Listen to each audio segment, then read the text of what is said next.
Capítulo 1. La pérdida y el duelo. ¿Qué es el duelo? ¿Cuántas veces hemos escuchado de pérdidas ajenas, de catástrofes naturales, secuestros y suicidios? Basta encender el televisor para convertirnos en testigos implícitos, pasivos, de cientos de crímenes impunes y muertes que nos parecen sin sentido. Todo esto nos toca, claro, como seres somos emotivos y sensibles, pero jamás comprenderemos lo que es un duelo a partir de los dolores ajenos. Es hasta que algo pasa en casa o con nosotros mismos cuando comprendemos la magnitud y también las bondades ocultas de un duelo bien elaborado. Pérdida es algo que teníamos y dejamos o vamos a dejar de tener. Abarca desde algo simple y material, como las llaves del automóvil o una joya, hasta la muerte de un ser querido, un divorcio, la pérdida de la salud o cambio en las condiciones de vida. Si ya perdimos el objeto de nuestro afecto, es un duelo en proceso, y si aún no ha llegado ese momento, se vive un duelo anticipatorio, como cuando tenemos un diagnóstico de enfermedad terminal. El diagnóstico no es la sentencia, pero a partir de que lo recibimos empezamos a perder cosas, entre ellas el pensamiento mágico de que la muerte o el dolor es algo que les ocurre a los otros. Pero pérdida es también algo que yo deseaba y nunca pude alcanzar. Por ejemplo, si yo quería ser un pianista famoso y resulta que soy un empleado en una tienda de abarrotes, estoy viviendo una pérdida. También aquella mujer que quería ser madre y por diferentes circunstancias no logra hacerlo, se enfrenta a un tremendo duelo. No siempre estas pérdidas tienen el reconocimiento y apoyo social que requieren. Para esta situación en específico hay 2000 libros sobre maternidad, pero ninguno te acompaña en el duro trance de querer serlo y no conseguirlo. Citas, estudios, inseminaciones, fertilizaciones in vitro y todo el dolor y desgaste que esto conlleva son búsquedas en las cuales, si no se obtienen los resultados esperados, no se validan como caminos de crecimiento en sí mismos. Esta situación y otras por el estilo las abarcamos como problemas por resolver y no como experiencias por vivir. El caso de Marco. Soy el tercero de 5 hermanos, todos con carrera, todos trabajando. Mi padre no opinaba mucho en la familia. La que verdaderamente movía los hilos era mi abuela. Ella aprobaba o desaprobaba nuestras elecciones de carrera. Como también pagaba las colegiaturas, me imagino, tenía ciertos derechos. Cuando le comenté que quería estudiar arquitectura, se rió. Ella ya había considerado que en toda buena familia debe haber un doctor, un abogado y un sacerdote. Mis 2 hermanos mayores estudiaban leyes y yo no iba a meterme en el seminario, así que adivinen cuál camino me esperaba. No voy a negar que el ser internista me ha dado grandes satisfacciones, pero tuve que suplir la falta de vocación inicial con mucha disciplina y fuerza de voluntad. Esta profesión me ha permitido tener una vida cómoda y viajar. En cada ciudad que visito contemplo durante horas edificios y construcciones. Siento melancolía y nadie puede entender ese sentir. Pero sí es exitoso, me dicen. Sí te va muy bien, me comentan otros. Y no se trata de eso. Es simplemente que ahora me dedico a salvar vidas, pero dejé morir al arquitecto que vivía en mí. Una pérdida, sin importar lo que haya sido, te lleva a vivir un duelo. Es un proceso que debemos de atravesar en 5 etapas que explico brevemente más adelante. La duración e intensidad de cada una dependerá de nuestro apego al objeto perdido y del grado de satisfacción que sintamos respecto a la relación. Si nos roban una computadora, por ejemplo, nos dolerá e implicará un gasto inesperado, pero no vamos a recordarlo durante un año, al menos no con el mismo sentimiento. Sin embargo, la muerte de un ser querido puede pasar 1, 2 años, y por momentos sentimos que el sufrimiento es igual de agudo e inclusive peor que el primer día. Con frecuencia mis pacientes me comentan, al pasar unos 3 meses del suceso doloroso, estoy peor que al principio, y esto es totalmente esperado y normal. Es muy marcado que, incluso a los 3 meses después, la familia vuelve a su rutina y se quita un poco ese marcaje personal de llamadas de amigos y familiares todo el tiempo, visitas y preguntas. Todos esperarían que estuviéramos mejor, pero no es así. No permitas que la gente te indique cómo vivir tu vida, ya que, como por acto de magia, al sufrir una pérdida, las personas de nuestro alrededor se vuelven expertas en el tema. Todos nos aconsejan, Todos saben que nos conviene, pero aunque puedan ser bien intencionados, las vidas no son coches averiados a los cuales podamos apretarle por aquí o cambiar una pieza y listo. Hay comentarios que nos cargan de culpa y otros que nos enojan de sobremanera. Tenemos que desarrollar un escudo protector que nos haga impermeables a todos los mensajes del exterior que tanto nos confunden. Esta es una ecuación mucho más complicada. Escucha solo la opinión de quien admires y a quien le reconozcas congruencia y triunfo en su propia persona. El asunto es que un duelo puede ser una oportunidad de llenarse de empatía y sabiduría, si optas por transmitirlo peldaño a peldaño y en conciencia. Si extraes significados y eres honesto contigo mismo y con lo que estás sintiendo. Pero un duelo evadido puede llevarnos a basura emocional. Un ejemplo de esto es cuando vamos manejando y por descuido o error, la llanta de nuestro automóvil toca la línea del carril siguiente. El conductor de al lado quiere matarnos, toca el claxon, nos insulta y sobrereacciona ante esta situación porque trae mucho enojo consigo mismo. Nuestra acción poco contribuye a eso. Ahí vemos que tienen sus duelos no resueltos y va como camión de la basura, con la caja llena y solo esperando ver dónde puede depositar su carga. Es muy difícil que alguien viva un duelo puro. Siempre traemos atrás algo que no quedó bien definido o resuelto, y es hasta que nos enfrentamos a otro golpe que ambas situaciones buscan acomodarse en nuestras vidas. En México hay un dicho muy sabio y curioso: te jalan la cobija y se te destapan los pies. Aplicado al duelo, yo diría que aterriza un nuevo dolor y despierta al que ya tenías latente en ti. Es como una ola que llega y revuelve la arena que ya se había sentado bajo tus pies. El caso de Vanessa. Mi mejor amiga murió hace un par de años. La lloré poco. Sentía que si me ponía a llorar no iba a parar nunca y por eso decidí no hacerlo. Estaba ocupada. Tenía que acabar la carrera, titularme, buscar empleo y empezar a ganar dinero. Eso hice y me caí en mucha actividad, pero todo con el afán de no sentir. Hace unas semanas murió mi padre. Un infarto cambió mi vida y la de mi mamá para siempre. Entonces me cayó de golpe el duelo por la muerte de Monse, mi amiga. Este nuevo dolor reaccionó lo que yo no había sanado en mi pérdida anterior, y ahora sí que fue como si me quitaran el tapete bajo los pies. Imposible seguir actuando como si nada hubiera pasado. No hay manera de escapar de lo que duele. Me siento fatal porque algo dentro de mí me dice que le estoy robando protagonismo a lo que le pasó a mi papá. Tengo miedo entonces de sufrir su muerte en 2 o 3 años, cuando algo más me ocurra. Estoy asustada, desconcertada y no quiero parar este ciclo de cuentas o lágrimas pendientes. Recurro a una consejería porque hoy veo que lo que estoy viviendo me rebasa y necesito ayuda. Gaby dice que la verdadera autoestima es expresar: yo no puedo todo, pero no estoy sola. Estar en un duelo es como haberse subido a una montaña rusa de emociones. No tienes el freno y tampoco sabes dónde vendrá una curva o bajada. Es muy intenso y requiere de nosotros un buen manejo de esto que sentimos. Utilizar las emociones de forma inteligente es saber ejercer gobierno sobre nosotros mismos. Mientras más conscientes seamos de nuestra vida emocional, más capaces seremos de dirigir nuestra vida.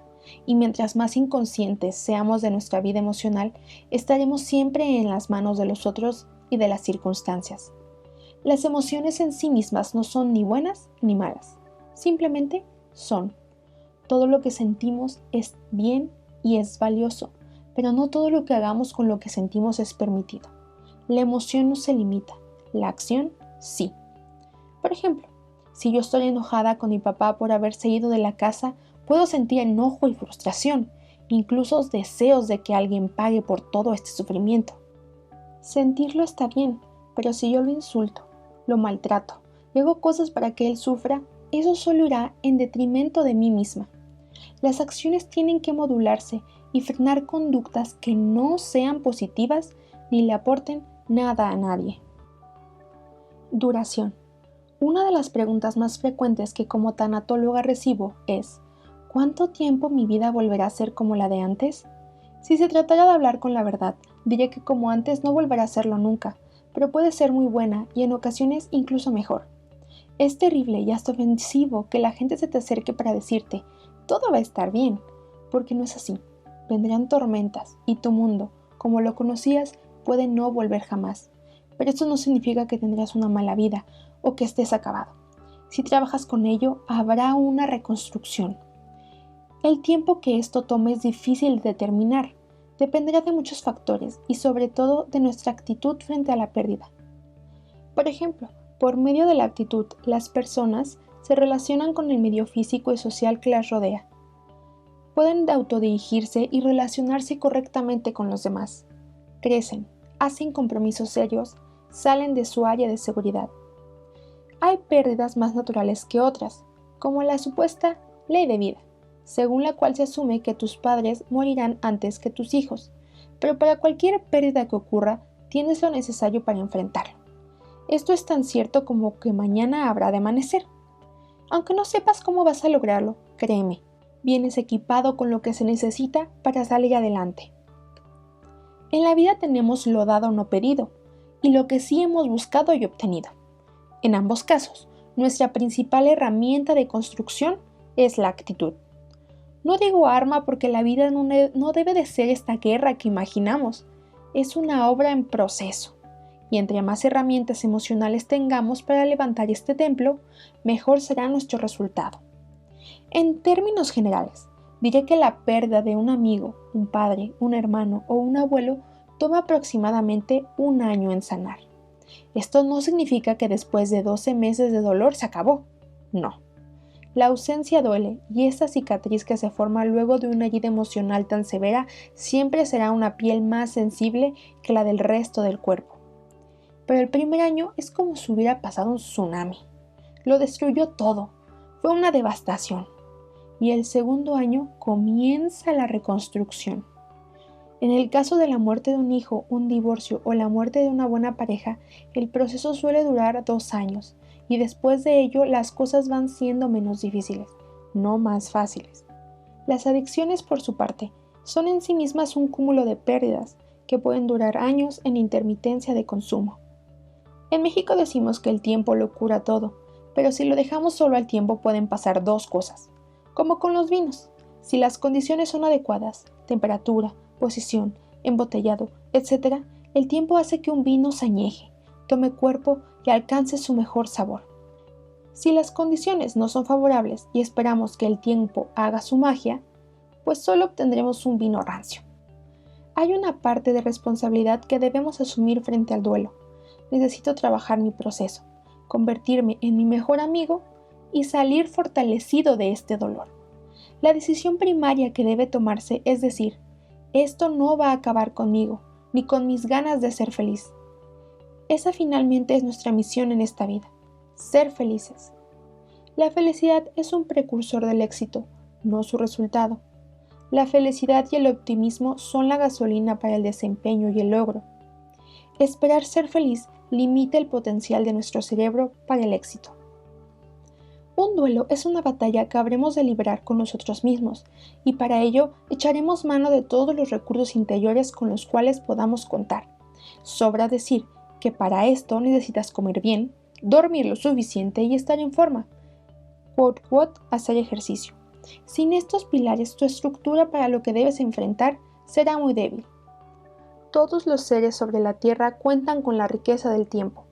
El hombre posee 24 horas todos los días. Durante ese periodo puedes llevar a cabo acciones que te traigan felicidad o tristeza. Puede haber engaños, atajos para sentirte bien momentáneamente como el alcohol y las drogas, pero a la larga estos son caminos que conducen a enfermedades, dolor y sufrimiento para nuestros seres queridos.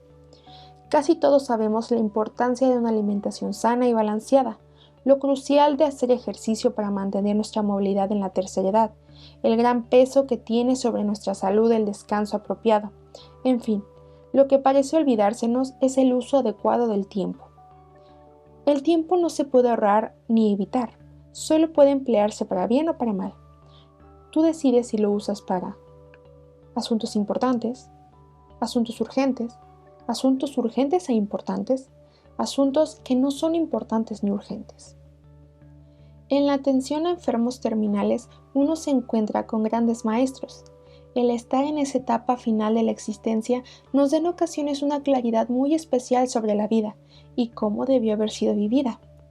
En mi experiencia me he topado con muchas personas que me dicen, debía haber trabajado menos y estar más con mi familia, o me arrepiento de no haber hecho ese viaje que tanto soñaba con mi mamá. Y con muy pocas que realmente se arrepienten de lo que hicieron. Pesa más en la recta final de la vida lo que no se hizo, lo que quedó pendiente en el tintero.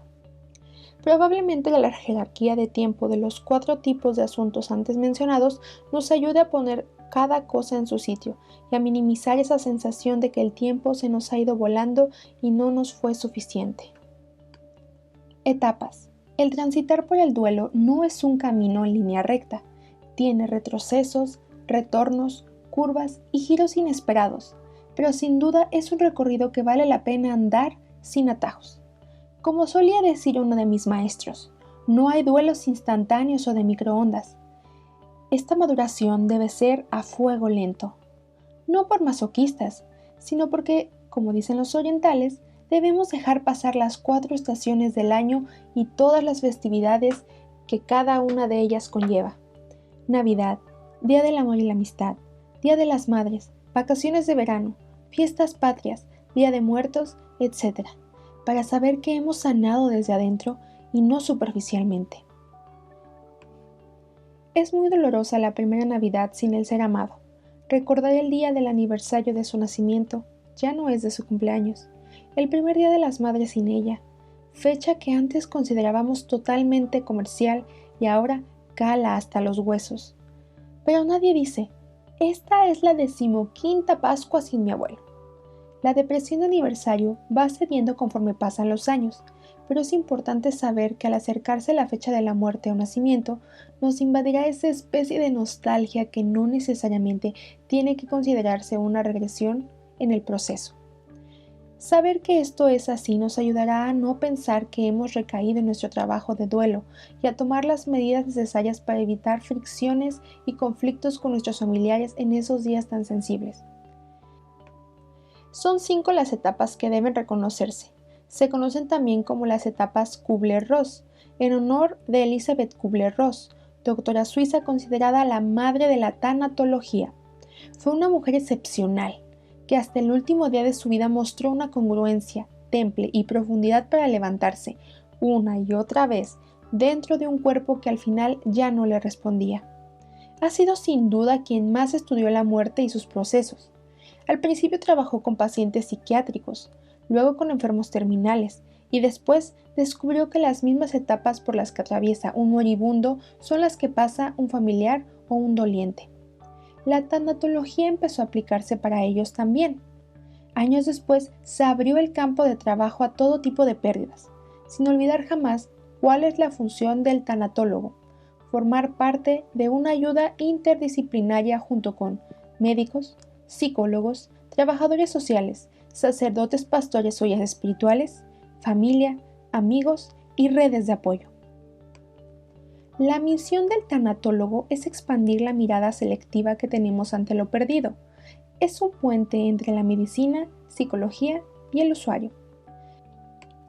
El tanatólogo trabaja con pérdidas, pero no está facultado para recetar absolutamente nada. Su intervención es únicamente en crisis y de corta duración, un máximo de 10 sesiones, aunque a veces cuando se trabaja con enfermos terminales, el momento del hola puede estar siendo ya el mismo de la despedida.